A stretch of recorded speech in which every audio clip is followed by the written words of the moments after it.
যারা শেষ রাতে উঠে আল্লাহর ইবাদত করে, আল্লাহ পাক রব্বুল আলামিন তাদের জন্য জান্নাতের ঘোষণা দিয়েছেন, বলেন সুবহানাল্লাহ।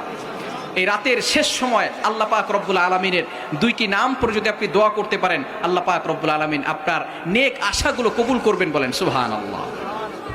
আমরা দোয়া করতে জানি না কোন সময় দোয়া করতে হয়। মুমিন তো এমন থাকবে যে ঝোঁক বুঝে কোপ মারবে, ঠিক কিনা?